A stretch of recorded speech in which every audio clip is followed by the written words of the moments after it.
The stationary air sampler measures chemicals in the air. By knowing what is in the air, we can better understand the potential human health effects. The air sampler can detect semi-volatile or volatile organic compounds.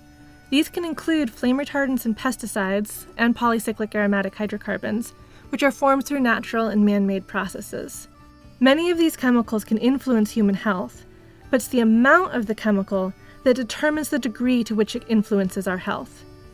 We measure the chemicals in the air to find out what is present and then how much is present.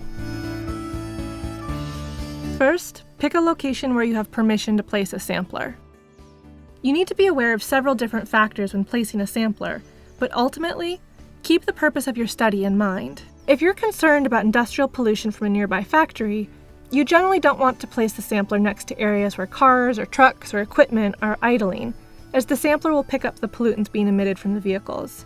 We also consider other sources of combustion, such as homes or shops that use wood fires as a heat source, or homes that burn yard debris or trash in the yard.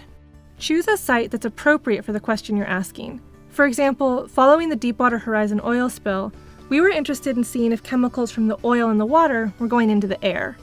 We placed air samplers on docks at public beaches above the water.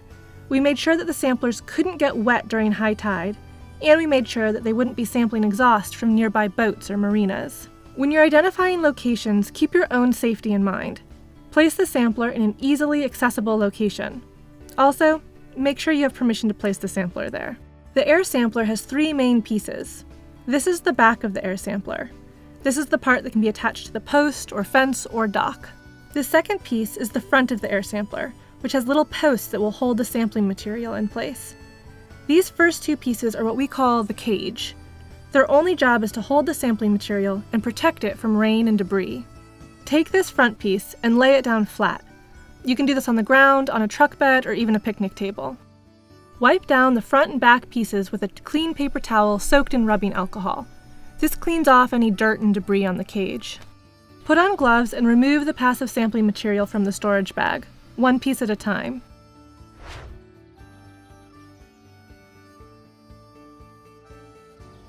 Thread the sampling material around the posts of the cage.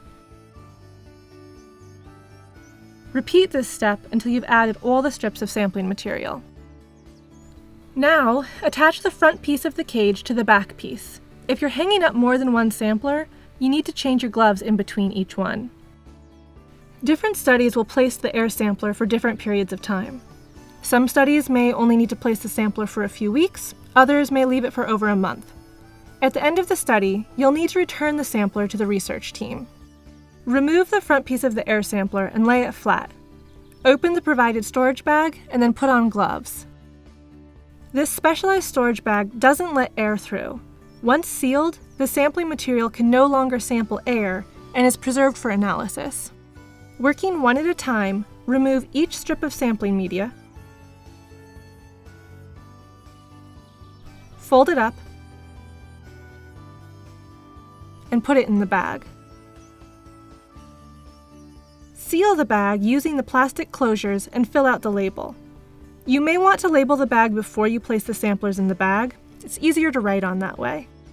Now, place the bag with the sampling material into the pre-addressed, pre-stamped envelope and mail it off.